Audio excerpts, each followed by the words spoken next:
entertainment, current events, and Hollywood. Don't miss Creator to Creators, hosted by the filmmaker Meosha, known for the Shudder hit documentary Horror Noir and the acclaimed film Anatomy of an Anti-Hero, Redemption.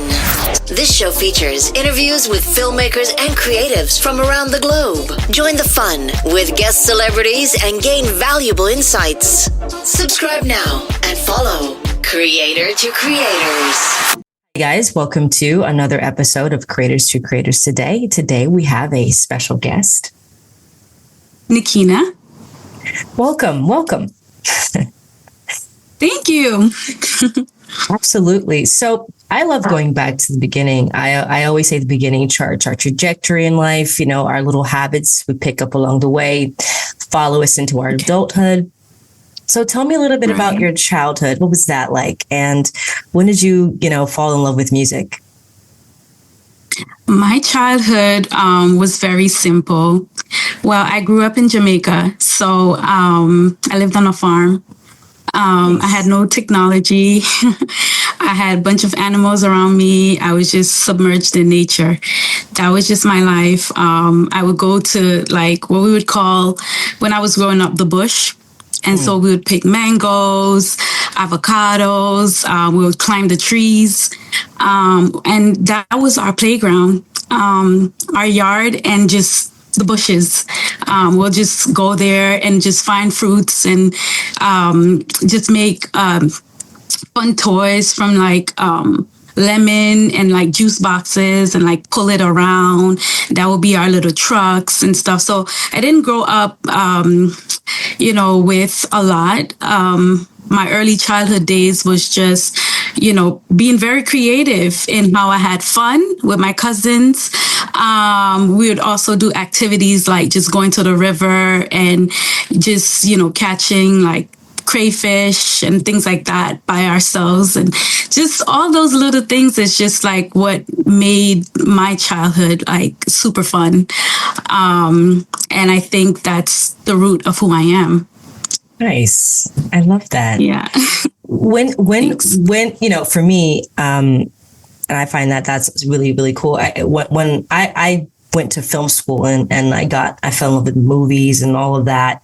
But it was when I went to the library one summer and I rented the Alfred Hitchcock Presents series, and I was just I want to be a filmmaker. That's what I want to do. When did you have that kind of moment for yourself, with music? Was it a particular song? Was it, I don't know, someone that inspired you to get into music? And you just kind of was yeah, I want to do this for the rest of my life. I had a moment like that when I was a child. I had a moment when, because like I said, I grew up in the country. So my first time being in the town is when I passed my common entrance, which is a standardized exam before you go to high school. So we'll take that in junior high, and once you pass it, you get to go to high school. So my high school was in the towns. So when I went to high school, my first time, actually it was my second time seeing a newspaper. So the first time when I actually had a hold of a newspaper and saw it was when I passed my common entrance and my name was in the newspaper. Oh, and, cool. In Jamaica, you would have to go in the newspaper to see what school you're going to. So, all the students' names will be listed under all the schools.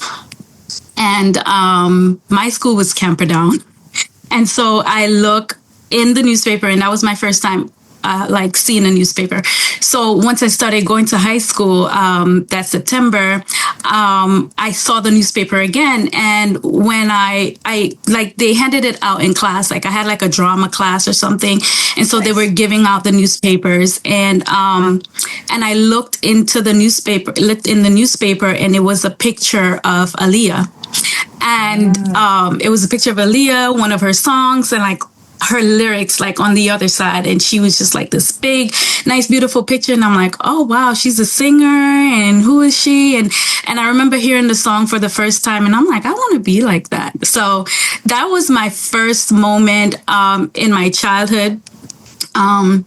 in my adulthood, the other moment was at work. I work as a nurse, and I was at the hospital giving care to a patient, and the family member came in, and I was introducing myself and kind of like going over what's the plan of care for the day, etc. And the lady said, do you sing? And I said, no. And she's like, you have a singing voice. And I was like, really? And at that time I had written my first song, Water, but I hadn't produced it. I hadn't recorded it yet. So the lady told me, she's like, oh, you should sing. You should record your, she didn't know I was writing, and I had a song to produce. But, so she said, you should really like get into singing. And so that was that moment when she said that, and I thought about it, and I'm like, listen, I have a song at home. Why don't I just go to the studio? So I came home, and the next day I called my sister up, and I'm like, what's that studio again? And I went there, and the rest is history. So I guess those two moments were the defining moments where someone actually kind of like saw it in me, and I kind of connected to that because I knew over the years it had been something that I thought about growing up. Yeah. That's beautiful. I love that. That is so cool. And I love that you had a song to produce and you're like, well, it's now or never kind of thing. Yeah, it was that thing. And it was funny because it was right before COVID, or just as COVID was happening. Oh, wow. Yeah, so it was like that time where people were like, we were spending a lot of time, but I worked a lot during COVID, but I just kind of was at that time was more like reflective, like, what do you want to do with your life? Like, what do you have any skills? Like, and I'd always been writing songs over the years and just recording them and keeping them on my iPads, my iPods, and just not doing anything with them. But that moment kind of really nudged me, like, and I listened to it. Yeah, that's so beautiful. I love those moments in life, like those like aha moments, like, all right, we're going to do it. Like, even if we don't know how to go about it, we'll figure it out along the way. So, right.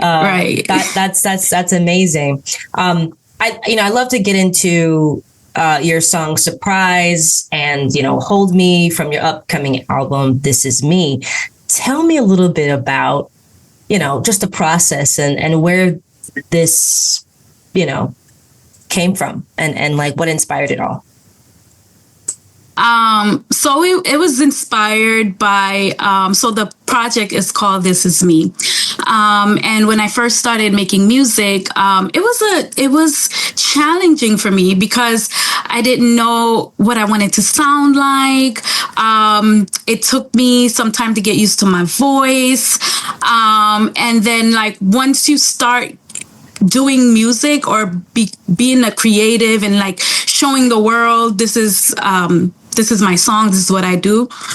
It kind of just opened us up like this whole can of worm. Like I'm now like thinking about, well, what do I want to sound like? And I'm looking at other people and I'm thinking, well, they sound nice. And, so it's just, you just kind of go down that road of self-discovery. And I'm like, well, I thought I knew myself, but now this is kind of like, it's a whole different ball game because this is not just me singing in the shower and singing for my friends and my family. This is me now singing for the world. And now that I am doing this, I'm thinking about it more. I'm thinking about my voice more. I'm thinking about my songs more, my lyrics, everything more. And, you would hear comments from people like, oh, maybe you should sing a song like this or sing like that person or this person. And, or these person are singing these type of songs and they're making it. And, and I had to sit back and I was like, wait, these songs are coming from my heart. Like I dream about them. They come to me while I'm doing dishes, while I'm doing laundry, while I'm cleaning my house. This is where these songs are coming from. These songs are me. So this is why, and these sounds are me. I'm not sitting down creating these melodies. They're just coming to me. Like as I'm doing chores, as I'm driving to work, they're coming to me. So I decided to call the album This Is Me, because it's just everything. It's my inspiration. It's just whatever is flowing through me. It's just all me. So I decided to name my album that, and be proud of just who I am, the sounds that I create, and my journey, and who I am as an individual, and just being proud of me. That's awesome. I love that. You mentioned that you record yourself twice, like once at home and then once in the professional studio. How does that dual process help shape the final sound of your songs? So I love recording at home first, because that way I get to play around. I'm more free when I'm at home. I get to play around with my melodies. I get to structure the song my way without the pressure of being in a studio, because studio time costs money. And as an independent artist, you gotta be careful with just being in there too long. So, so at home, I can my studio is in my bedroom. So I could be laying down and just kind of like dreaming something and wake up and just hum it in my phone and just roll over and just like, jot it down, not jot, but like record it right there. And then when I wake up, I can kind of like make sure it sounds good and everything like that. But I do have the freedom to create whatever and however I want, for as long as I want at home. And then clean it up once I'm done at home, get my harmonies, my everything in place, so that when I go to the studio, I spend less time. I already know the structure of my songs. I already know where all my ad-libs are, all my harmony, and it's just to go lay it down. And I do leave room for improvisation at the studio. I do kind of like make up some stuff while I'm there as well. But it's just like I'm not doing that for 6 hours, or it's definitely less time at the studio. It saves me a lot of time at the studio. And there are times when I create at home and I really want to get the song out, but I'm missing a bridge, but I've been sitting on this song. I want to get it out. I have to go to the studio. So if I don't have the last line, I will go to the studio anyway. I would have like 95% of the song done. I'll go to the studio. I just trust the process, and more than likely it'll come to me, and which usually is what happens. I will get that line while I'm in the studio playing around. Nice. And things like that.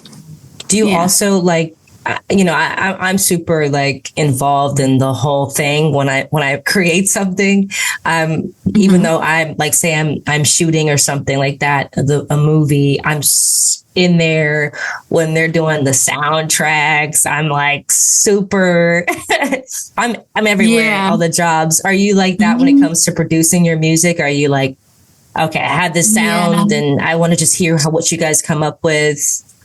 Yes. Yep. For the most part, I leave it up to my producers to like kind of create the sound. Like I know the sound, and I would tell them this is what I want. I would give them kind of like examples, references, and they will come up with something. But let's say they send me something back and I don't like the drums, or I don't like that, I would say, hey, can you switch this drum out, or put this here, put that there, and kind of like create it to my liking.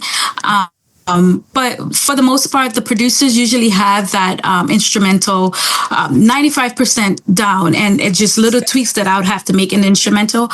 But when it comes to my vocals and the structure, I am all in. I am like, I want this here, I want that there. I take this out, put this here. I'm all in the creative process. Like I'm very, very hands-on in the production of my songs, in the production of my music videos. I go through everything with a fine-tooth comb, and I make sure everything is exactly how I envision it to be. That's awesome. That's cool. I love that you're super involved. Like I know there's some artists that are just like, I'm just gonna sing, and you guys handle the rest. The rest. But I love that. I love that because I feel like it's if it's you, you wanna be, put yourself in all of it. You want to immerse yourself in all of the things. Creatively. Yes. So, and I do awesome. that. Yep. Yeah. That's cool. You mentioned, a full circle moment while printing your own lyrics. Can you share more about what that moment meant to you personally?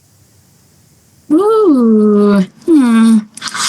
It was, so I love going to the libraries. I still do to this day. It's such a peaceful place for me. And when I moved to the US, I was like 12, 13. And on the weekends, I would just go to the library just to read like little teenage romance novels. And also, that's why I write so many love songs. I love it. I just used to read all those books with the boy and the girl on the front and the pink books in the aisle. Like I would just go there and pick them all up and read them. And I also used to go and print out lyrics of like all the artists that I liked at the time. So, just a 12-year-old girl in America, like just being exposed to different sounds and types of music. So I fell in love with like Britney Spears, Christina Aguilera, and Brandy, and those people, Aaliyah, of course. And I just started printing out all their lyrics every Saturday. I will go to the library, and back then you'd have to wait on a line to get a computer. So I'd wait in the line. You get 30 minutes at the computer, and I would research all the songs that I like, and I would print them all out and take them home with me. Wow. And read them and stuff them in my book bag. So I would stuff them in my book bag. It's a funny story with me stuffing them in my book bag because one time my book bag wasn't closed, and I was crossing the street, and they all just like flew out, and I was just like, oh my God, like picking up all my lyrics. And so recently when I was writing, I have this new thing that I like to now print out my lyrics. Like I write them on my phone. Usually I write them with my, with pen and paper when I want to be more creative and like kind of just like a rough draft and get things out. Yeah. And then I'll save them on my phone. But then recently I decided, hey, why don't you just print them out? And you can edit them, you can have them in your hand. It's something about having them in my hand, and I can look through them like a paper, like I'm grading a paper or something. And I'll go through them, and how does it look? Does it look good? Does it, how are the words like, connecting with you as you're looking at and holding it? So I did that, and and when I printed them, I just had that moment. I was just like, oh my gosh, I'm holding my own lyrics. And that was surreal. It was just like, I never thought that would be something, I always envisioned it, but it just came to pass without me even thinking about it. Yeah. That's really cool. That's awesome. Holding your lyrics. Yeah. That's beautiful. Yeah. Holding my lyrics. Love is a central part to your music, which I love. And how has your understanding of love changed over time? And how does that show up in your songs? Oh man. My understanding of love has changed over time, like drastically. I was someone that was more strict in love, and I didn't really understand it initially. And I was more strict, and I wanted to kind of control love. And as I write more about love and study the people around me, that I realized that love is freedom. Like it should be free. It shouldn't be so held tight and constrained, and it should be something expressed freely, and it shouldn't have any boundaries, and it shouldn't, I love that. That part.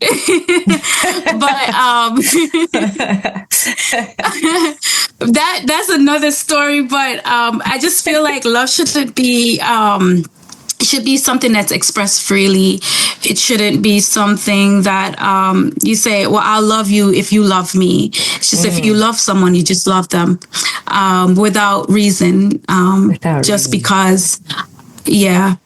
So I struggled initially with writing about love because I wanted it to be perfect. And I've come to understand that love isn't perfect. I wanted the person to hold my hands and do this and do that. And over time, I realized that love has its ups and downs, but it doesn't make it any less love, you know?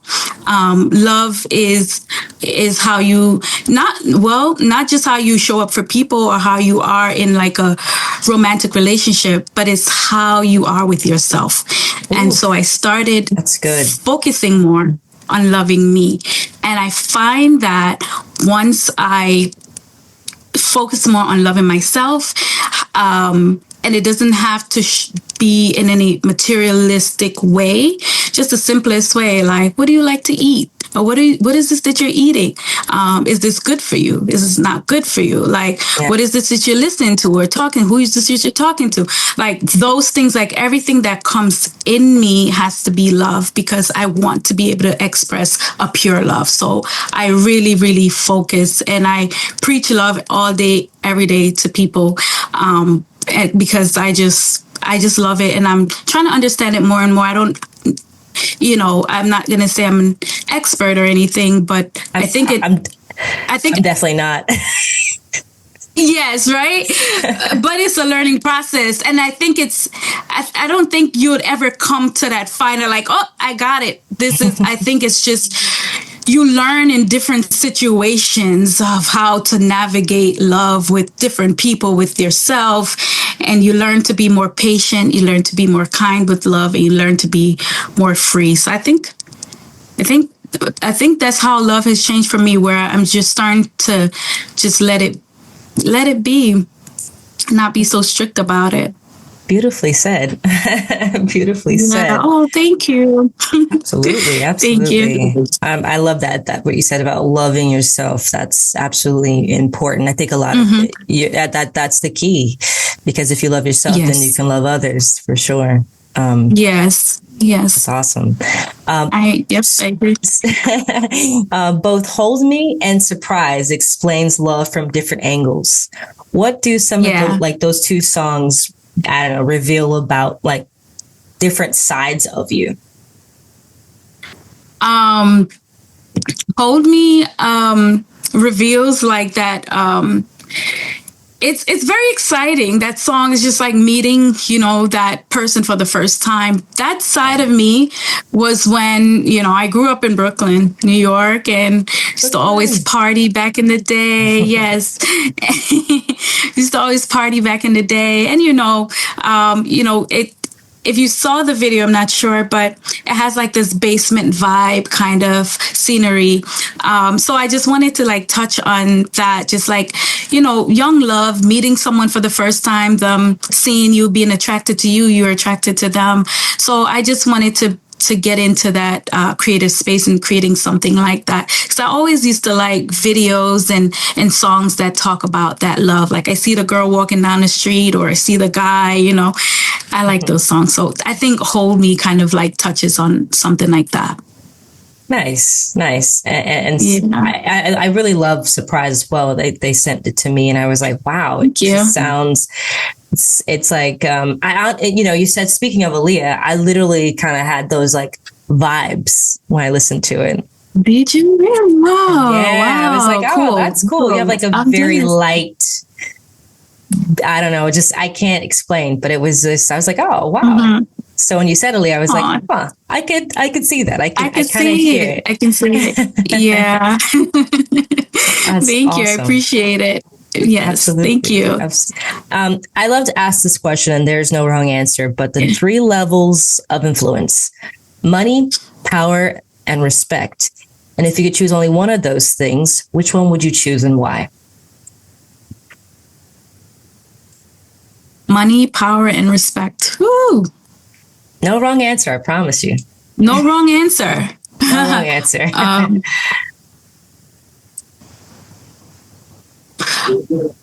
All right.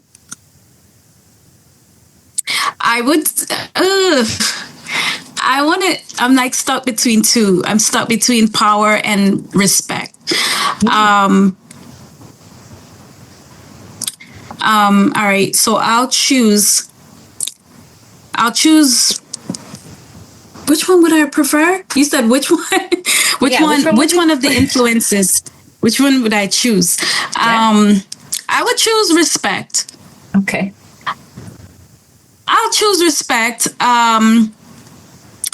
because I feel like it's just fundamental to like who I am. Like I respect myself, and I feel like if you have respect in the world, no matter if you have power or money, that goes a long way. If you respect yourself and if you respect others, it goes a long way. And with respect, you can also have power. You know, I feel like being respectful and having respect in yourself is in itself power, because I feel like people think, oh, I can just carry myself anyhow, or I can do anything to people and that will make me look strong and mighty. But no, it's when you actually meet people at their level, humble yourself and have respect for people and have respect for yourself is where true power comes through. I think that's powerful to have respect and be respected and respect other people. So I'll choose respect, because even then, you know, with respect, then you can become wealthy, you know, you can have money. But I think I wish a lot of more people would have respect, and because that's powerful, because that can change a generation. It can change how people think. It can change how people move around you, how you influence people, and how people are attracted to you. So I think, I don't know, I think so.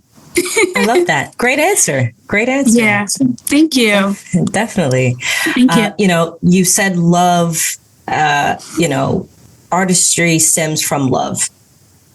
How do you protect that love and energy in such a industry that's so demanding? I try to do a lot of meditation. I do a lot of praying. I try not to get indulged in things that are not concerning my craft, and I try not to get consumed by things that will interfere with my craft and interfere with my being, my perception of myself, and my perception of other people. So by doing that, I kind of protect me, my being, me as a person. And when I'm protected, I feel free to create. I don't have to feel like I have to prove myself or I have to be this kind of way, because I am who I am and I'm comfortable in who I am. And so I stay grounded in my philosophies on life. I stay grounded in my faith. I stay grounded in just meditation and just trying to improve myself day by day, just for me. That's beautiful. I love that. Yeah. What do you want people to take away, you know, listeners to take away? What message do you want them to, once they listen to this, your music, what do you want that message to be? I want the message to be, just go for it. And also be true to who you are. I know this word is used a lot lately on social media, but like, be authentic. Because when I created this album, it was me first getting to that place of acceptance with my work, and just being authentic with my sound and my music. So be okay with who you are, where you are in life. If you're a person that loves, that's okay. That's cool. Create from that space. Whatever it is that you want to do, whatever it is that you like to do, whatever it is that moves you as a person in your heart, I want my listeners to take away that it's okay to do that. Because I think sometimes, like, I really, my whole goal as an artist is really to speak to the younger people coming up. And I just want them to understand that you can do what you do, and you can do it in a way that can inspire other people. So if I write a song about love and it touches someone else, or it heals a relationship, or it reminds somebody to do something, or to show up differently, then my goal accomplished. So I want listeners to take away, to be themselves, to stay true to who they are, and just enjoy life. Just enjoy life, enjoy music.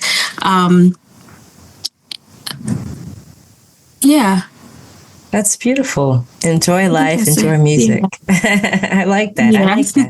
It's a great message. Great message, especially for like the time that we're living in now. It's a lot of stuff going on, and music. It's great that you're making music about love in such a kind of dark time, globally. Around. It's a lot of craziness happening in the world. So thank you for using your gift. So. Thank you. I appreciate that. And it's that kind of reassured me, and thank you for saying that, because sometimes you feel like, oh, you're too lovey. Why? No. Why you want to do everything about love?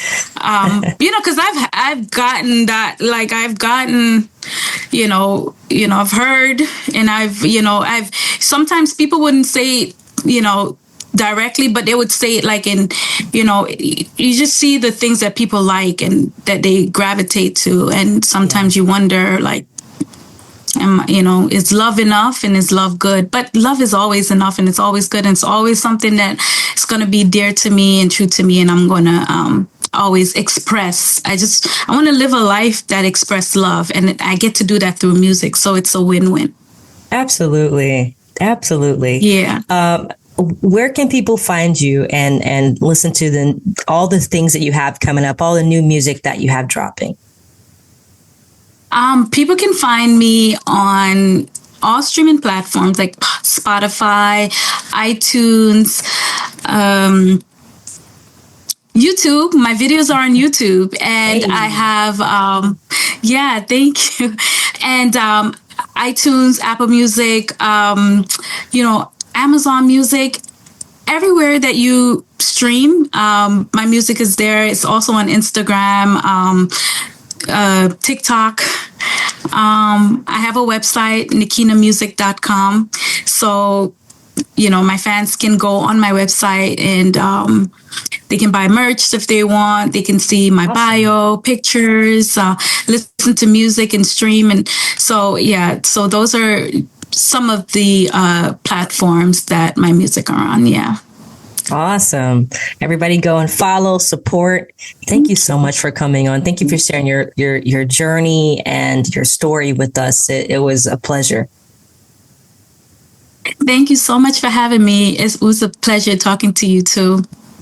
Thank you. And thank you all for listening.